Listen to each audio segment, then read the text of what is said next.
Hendaklah kamu kuat di dalam Tuhan. Karena perjuangan kita bukanlah melawan darah dan daging,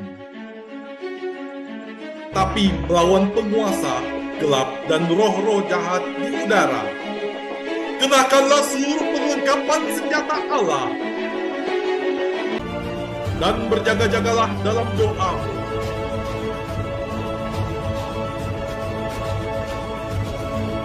Legion of Jesus memberitakan kabar baik kepada semua orang. Halo, shalom saudaraku, jumpa lagi dengan saya Fabian Seko dan channel Legion of Jesus memberitakan kabar baik bagi semua orang. Saudaraku, kali ini kita bertemu dalam bagian kedua. Kok bisa ya satu Tuhan dengan tiga pribadi? Saudaraku, syahadat aku percaya menyatakan bahwa rahasia sentral iman Kristen adalah misteri Allah Tritunggal. Maka Trinitas adalah dasar iman Kristen yang utama yang disingkapkan di dalam diri Yesus Kristus. Seperti kita ketahui, di atas iman kepada Allah Tritunggal telah ada sejak zaman gereja abad awal.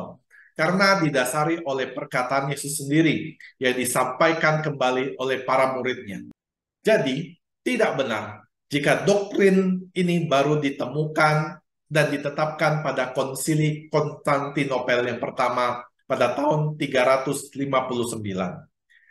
Yang benar ialah konsili Konstantinopel pertama mencantumkan pengajaran tentang Allah Tritunggal secara tertulis. Sebagai kelanjutannya dari konsili Nisea pada tahun 325, dan hal ini adalah juga untuk menentang ajaran sesat dari heresis yang berkembang pada abad ketiga dan keempat, seperti Arianisme yang disampaikan oleh Arius dan Sabellianisme yang disampaikan oleh Sabellius. Dari sejarah gereja, kita melihat bahwa konsili-konsili diadakan untuk menegaskan kembali ajaran gereja dan menjaganya terhadap serangan ajaran-ajaran sesat yang menyimpang. Jadi, yang ditetapkan dalam konsili merupakan peneguhan atau penjabaran-penjabaran yang sudah ada, dan bukan menciptakan ajaran baru. Jika kita mempelajari sejarah gereja, kita akan semakin menyadari bahwa Tuhan Yesus sendiri menjaga gerejanya. Sebab setiap kali gereja diserang oleh ajaran yang sesat, Allah mengangkat Santo Santa yang dipakainya untuk meneguhkan ajaran yang benar, dan Yesus memberkati para penerus rasul dalam konsili-konsili untuk menegaskan kembali kesetiaan ajaran gereja terhadap pengajaran Yesus kepada para rasul. Saudaraku, berikut ini adalah dogma tentang Tritunggal Maha Kudus menurut Katekismus Gereja Katolik yang telah berakar dari jemaat awal. Seperti yang ditulis di dalam Katekismus Gereja Katolik nomor 253. Pribadi ini tidak dapat membagi-bagi kealahan seolah masing-masing menjadi sepertiga. Namun mereka adalah sepenuhnya dan seluruhnya. Bapa adalah yang sama seperti Putra, Putra yang sama seperti Bapa, dan Bapa dan Putra adalah yang sama seperti Roh Kudus, yaitu satu Allah dengan kodrat yang sama. Karena kesatuan ini, maka Bapa seluruhnya adalah di dalam Putra, dan seluruhnya ada di dalam Roh Kudus. Putra seluruhnya ada di dalam Bapa, dan seluruhnya ada di dalam Roh Kudus. Roh Kudus ada seluruhnya di dalam Bapa dan seluruhnya di dalam Putra. Ketiga pribadi ini berbeda secara real satu sama lain, yaitu di dalam hal hubungan asalnya, yaitu Allah Bapa yang melahirkan Allah Putra yang dilahirkan, dan Roh Kudus yang dihembuskan.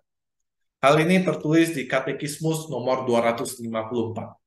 Saudaraku, ketiga pribadi ini berhubungan satu dengan yang lain.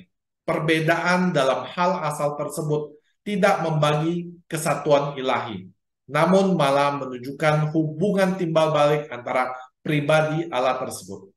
Bapa dihubungkan dengan Putra, Putra dengan Bapa, dan Roh Kudus dihubungkan dengan keduanya.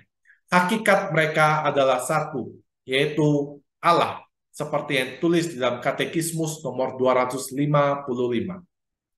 Nah, jadi bagaimana kita menjelaskan Trinitas kepada orang lain? Sebagai orang Kristen, kita harus bisa menjelaskan hal ini. Kita akan mencoba memahaminya dengan bantuan filosofi. Dengan pendekatan filosofi, maka diharapkan kita akan dapat masuk ke dalam misteri iman. Sejauh apa yang dapat kita jelaskan dengan filosofi. Dengan demikian, filosofi melayani teologi untuk menjelaskan Trinitas. Pertama-tama, kita harus mengetahui terlebih dahulu beberapa istilah kunci, yaitu apa yang disebut sebagai substansi, hakikat, kodrat, dan apa yang disebut dengan pribadi dan hipotasis. Pengertian kedua istilah ini diajarkan oleh Santo Gregorius dari Nasianza. Kedua, bagaimana menjelaskan prinsip Trinitas dengan argumentasi kepada hal ini sudah menjadi pantas terjadi. Ketiga, kita dapat menjelaskan konsep Trinitas dengan argumentasi definisi kasih. Berikut ini, mari kita lihat satu persatu.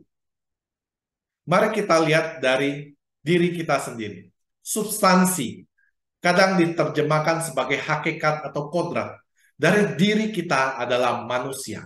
Kodrat sebagai manusia ini adalah sama untuk semua orang. Tetapi, jika kita menyebut pribadi kita, maka kita tidak dapat menyamakan orang yang satu dengan yang lain. Karena setiap pribadi itu adalah unik. Dalam bahasa sehari-hari, pribadi kita masing-masing diwakili oleh kata aku, atau dalam bahasa Inggris adalah I. Di mana aku yang satu berbeda dengan aku yang lain. Sedangkan substansi atau hakikat kita diwakilkan dengan kata manusia atau human. Analogi yang paling mirip, walaupun tentunya tak sepenuhnya menjelaskan misteri Allah Trinitas ini, adalah kesatuan antara jiwa dan tubuh dalam diri kita. Tanpa jiwa, kita bukan manusia. Tanpa tubuh, kita juga bukan manusia. Kesatuan antara jiwa dan tubuh kita membentuk hakikat kita sebagai manusia, dan dengan sifat-sifat tertentu membentuk kita sebagai pribadi.